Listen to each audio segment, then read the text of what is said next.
kami melayani, kawan-kawan GBI terlibat, GMI terlibat, GPDI terlibat. Ada kawan-kawan Katolik juga datang bilang, kami boleh ikut. Datang, tidak ada masalah. Kita bergandeng tangan melayani Tuhan. Kita selalu kembali kepada Alkitab.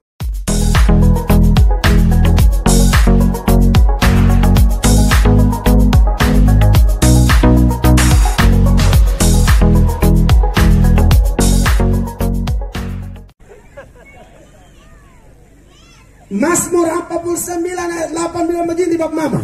Tidak seorang pun dapat membebaskan dirinya atau memberikan tebusan kepada Allah ganti nyawanya. Kenapa tidak ada seorang pun yang bisa bayar nyawa manusia?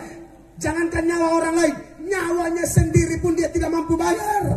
Kenapa? Ayat 9 sama-sama 2, 3. Karena apa?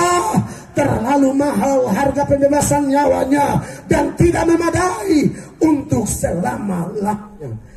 Terlalu mahal.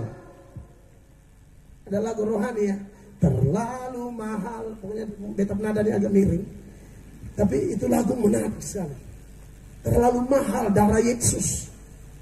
Makanya Tuhan Yesus bilang, kumpul kekayaan seluruh dunia ini lalu mau bayar satu nyawa, tidak bisa, terlalu mahal.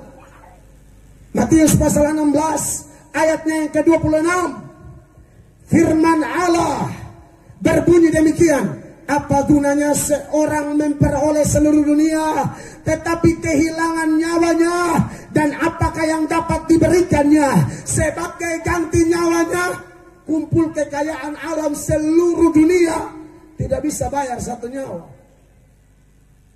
Karena ingat cerita kok, Tuhan Yesus ketemu orang gila. Lalu Tuhan Yesus kasih pindah roh jahat yang di dalam dirinya legion 6.000-an roh jahat. Yesus kasih masuk dalam 2.000 babi. Pernah dengar?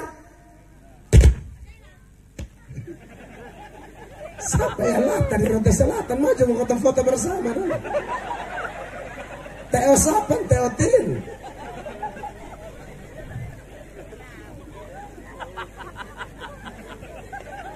Salam babunyi saya begini mantua begitu apa Lester Roja. Bisa bayangkan mantua posisi waktu bulan apa Lester Roja kapan?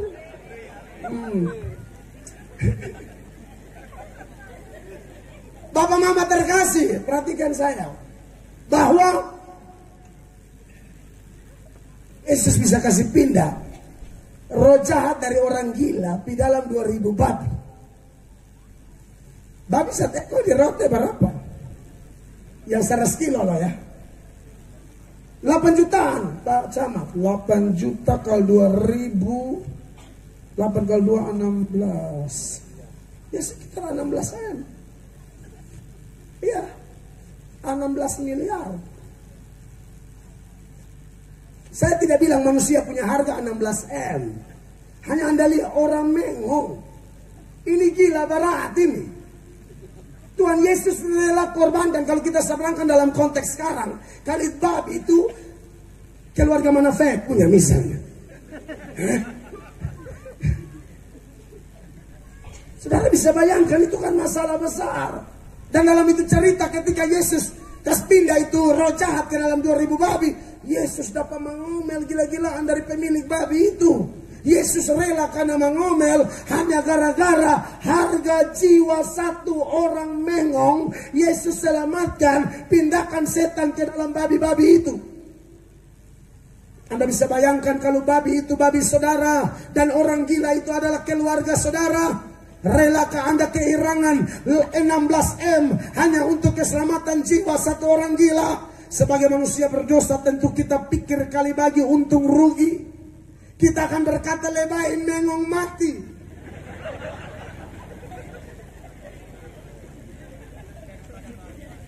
Lebih baik mengong mati. 2.000 babi 3 pakai syukuran. Masih ada 1.997 ekor. Kau masih bisa putar bisnis. Takutnya kau korbankan itu 2.000 babi 16 M. Dia sembuh 1 minggu, dia foya ulang. Kau rugi besar. Baru sembuh 1 minggu, minggu depan dia menyanyi di halaman kantor camat. Aku masih seperti maksudnya aku masih mengong.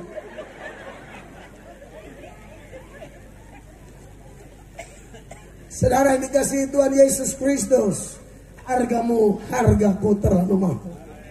Buat apa saya omong ayat terlalu banyak? Saya berbagi hidup saya. Saya ini anak jalanan yang tidak jelas, anak jalanan yang tidak laku-laku, hanya sampah masyarakat seperti yang saya bilang, bikin kacau mana-mana, masuk keluar sel, tidak pernah bertobat, di dalam sel munafik luar biasa, polisi tanya mau bertobat, mau, tapi su bebas, foe ulah, tobat kumat, tobat pas dalam sel, tobat pas karena tangkap, bebas kumat. Tapi satu kesempatan sekitar bulan Mei 1999 saya dikunjungi oleh seorang mantan narapidana yang diubahkan Tuhan di dalam penjara. Dia juga anak di lingkungan saya di Oepura, namanya Inyo Fernandes, bersama seorang teman perempuan anak Oepura juga. Mereka datang melakukan penginjilan, tidak seperti sekarang, tanpa panitia, tanpa dana. Tapi mereka punya semangat. Ini hamba-hamba Tuhan jemput bola. Ini hamba-hamba Tuhan luar biasa. Di saat pendeta-pendeta bergelar STH, MTH, tidak ada hati penginjilan. Mantan narapidana, ada hati turun di jalan, ada hati turun di terminal Oepura, tempat nongkrongnya anak-anak remaja nakal. Pada waktu itu mereka datang langsung khotbah, mereka datang langsung beritakan Injil. Dari beberapa puluh anak yang hadir di situ, hanya saya yang tangkap oleh Tuhan malam itu. Dan terhitung hari itu sampai hari ini, saya mengalami kasih mula-mula yang luar biasa. Dan mengenang masa itu, mengenang peristiwa itu, saya sering menangis dan berkata, Tuhan, aku tidak bisa membalas kasih-Mu. Engkau bisa pilih anak keluarga kaya di Kupang. Kenapa pilih Mel Atok yang adalah anak hasil kumpul kebo? Papa mama saya tidak nikah gereja, dapat kami. Saya sudah STH, baru saya urus mama dan bapak nikah. Tetapi dengar baik saudara, Yesus datang ke dunia tidak cari orang benar. Yesus datang ke dunia cari orang berdosa untuk selamatkan dia. Amin, kekasih Allah. Makanya ada banyak ayat yang menyinggung hal itu. Lukas pasal 5 ayat 32. Sama-sama firman Allah berbunyi demikian, 1, 2, 3. Aku datang bukan untuk memanggil orang benar, tetapi orang berdosa, supaya mereka apa? Bertobat.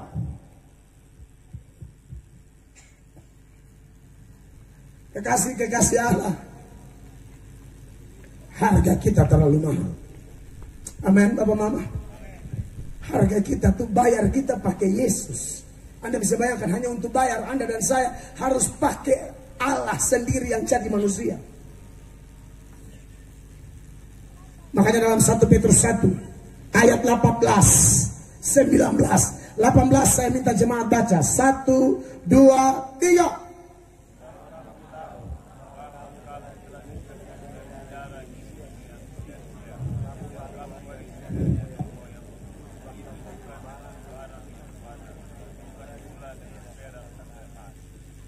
Bukan pula dengan perak atau emas. Lalu dengan apa? 19, 23. Melainkan dengan darah yang mahal, yaitu darah Kristus, yang sama seperti darah anak domba, yang tak bernoda dan tak bercacat. Itu harga kita, Bapak Ibu. Dan harganya tidak kredit, cicil-cicil, tidak, lunas dibayar. Dan kalau sudah lunas dibayar, tolong jangan buang-buang waktu seperti saya bilang. Pakai tubuh kita untuk kemuliaan namanya. 1 Korintus 6 ayat 20. 1 Korintus 6 ayat 20. 1, 2, 3. Sebab kamu telah dibeli dan harganya telah lunas dibayar. Karena itu muliakanlah Allah dengan tubuhmu. Bapak Ibu jemaat, maka percayalah, kalau burung pipit yang harganya 2 ekor 1 duit tidak mungkin jatuh ke dunia tanpa kehendak Allah. Maka sebuah bencana apapun yang kita alami, entah secara mengglobal seperti COVID-19 ini, atau badai-badai pribadi dalam rumah tangga Anda dan saya, tidak mungkin terjadi kebetulan. Amin. Kita ikuti dulu beberapa ayat supaya kita tahu bahwa kebenaran ini betul-betul ada dasar kitab sucinya. Amos 3 ayat 6 bilang begini, Bapak Ibu. Amos 3 ayat 6. Adakah sangkakala ditiup di suatu kota dan orang-orang tidak gemetar? Adakah terjadi malapetaka di suatu kota dan Tuhan tidak melakukannya? Maka orang pro kontra, ini corona dari siapa? Antikris, nah ini, nah itu, nah.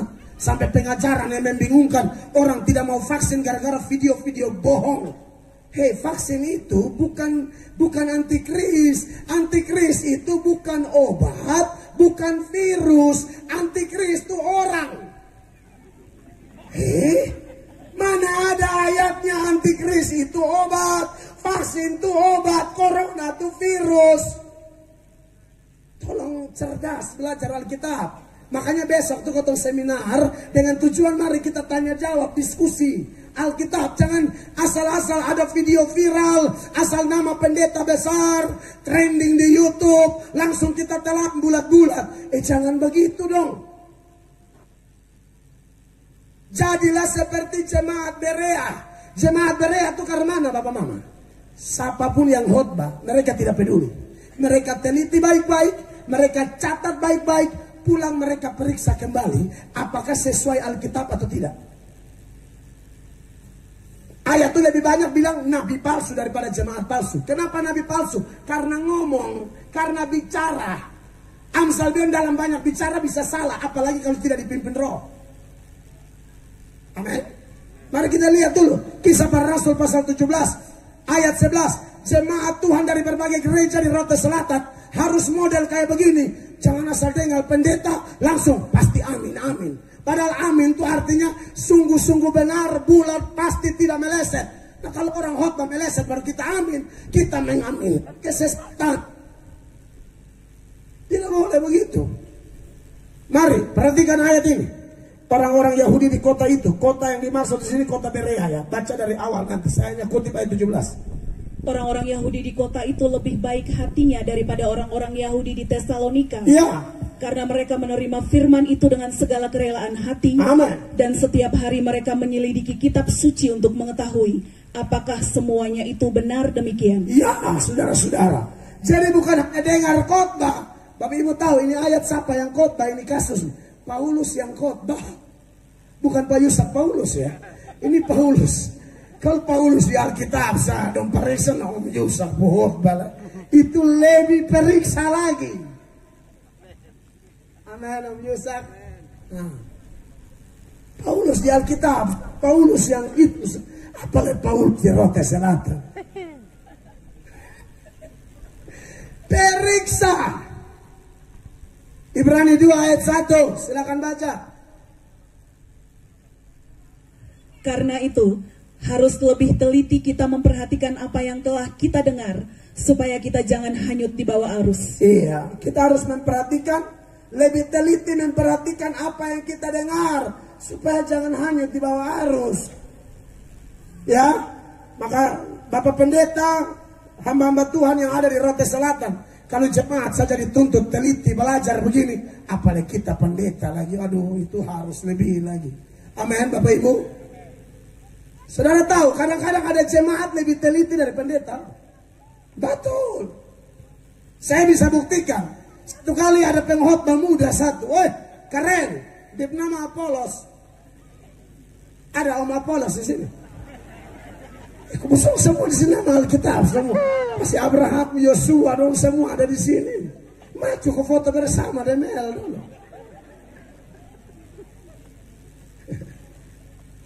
Apolos datang khotbah. Ada dua jemaat biasa, suami istri, Priscilla Aquila. Duduk dengar ini pengkhotbah muda, wih semangat, fasih lidah, bilang pintar soal atau mahir soal-soal kitab suci. Dong keker babae, dong dengar babae. Salah ini ada yang kurang. Dong pulang nasihat sandia. Puji Tuhan Apolos si pendeta muda rendah hati.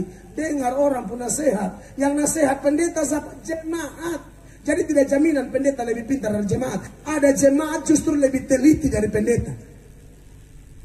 Wih, pendeta kalau susun belajar lebih susun tahu. Kalau terkian ini berkembang Bapak Ibu, apalagi dengan kecanggihan internet sekarang nih, kau mau belajar apa sambil tidur, sambil duduk segala macam, klik YouTube asal ada paket. Kalau ada paket lu tenda sampai Yesus kembali. Nah, ini bekas tahu, takutnya pikir ada paket juga ada, tidak. Ya, tahu daripada nonton gila-gila, nonton hotbah hamba Allah. Amin. Mari kita lihat dulu kisah para rasul pasal 18. Mulai ayat 24, Kak. Silakan. Sementara itu datanglah ke Efesus seorang Yahudi bernama Apolos yang berasal dari Alexandria. Ia seorang yang fasih berbicara dan sangat mahir dalam soal-soal kitab suci. Ini luar biasa. Hamba Tuhan muda, mantap nih, seorang teolog. Apalagi dari kota yang bernama Alexandria. Ini kotanya para teolog di Mesir sana. Kemudian ia telah menerima pengajaran dalam jalan Tuhan. Dengan bersemangat ia berbicara dan dengan teliti ia mengajar tentang Yesus. Tetapi ia hanya mengetahui baptisan Yohanes. Kemudian ia mulai mengajar dengan berani di rumah ibadat. Tetapi setelah Priskila dan Aukila mendengarnya, mereka membawa dia ke rumah mereka dan dengan teliti menjelaskan kepadanya jalan Allah. Anda lihat, jemaat biasa dengar pengkhotbah pulang nasihat pengkhotbah. Nah, itu jemaat yang teliti. Makanya beta harap sejauh beta memandang, puji Tuhan, ini muka-muka konsentrasi semua. Saya paling darah tinggi, saya khotbah orang tidur. Itu kepala napas sisa. Kau sudah datang jauh-jauh menembus badai, gelombang, segala macam angin, cuaca. Baru yang dengar khotbah acting tidur di kota mata biji. Senjaga orang perasaan. Bekal malaikat dikasih mati lu sekarang. Untung bukan, dikasih tahu. Cek memang. Muslimah seorang begini.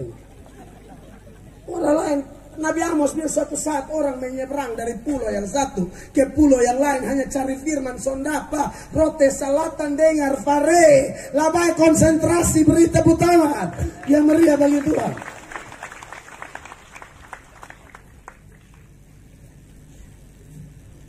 Kita di manganto di pas bet muka. Lu sonjaga beta dan bini anak. Kita tinggalkan anak apa di rumah nih. Hanya lihat lu.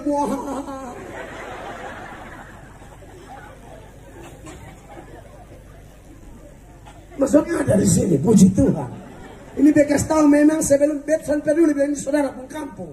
Beta mangomok nah, benar. Amin. Ada nenek-nenek bilang ikut teman. Kalau nenek boleh. Sama marah orang tua kok kuala tuh. Bejo dia umur.